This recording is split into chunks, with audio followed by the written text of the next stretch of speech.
Hi guys, by the way guys, welcome back to my channel. By the way guys, meron akong katanungan na sasagutin. Katanungan na sasagutin ko ay ayon sa katanungan ni.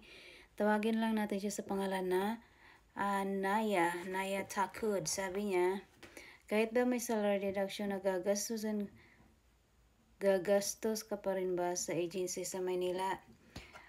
Okay ma'am, bibigyan kita ng example. Sa agency na nire-recommend ko, bali yung gagastusin mo sa pag-process mo ng papers sa Maynila sa agency ng Maynila ay yung medical, bali 1,700, yung TISDA 4,350, yung PIDOS 100, at saka yung pregnancy test ay 250.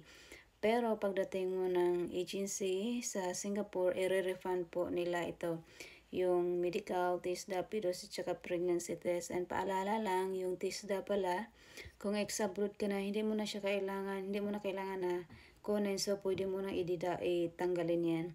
So, yung gagastusin mo, yung 117, sabihin na natin, TISDA, tapos yung TISDA 4,350, plus 100, plus 250, i-refund. Pwede nyo to ipa-refund or i-refund to ng agency pagdating nyo ng Singapore, which is yung agency ng Singapore ang magre-refund.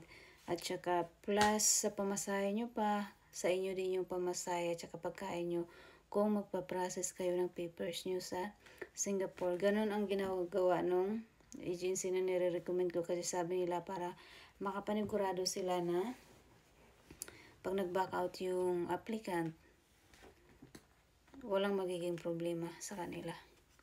Ewan ko, pero ganun yung patakaran nila. Sa agency lang yun na nire-recommend ko. Okay, Ma'am Naya, sana nasagot ko yung katanungan mo. Pero kung meron ka pa yung mga katanungan, just comment below lang. See you. Have a good day.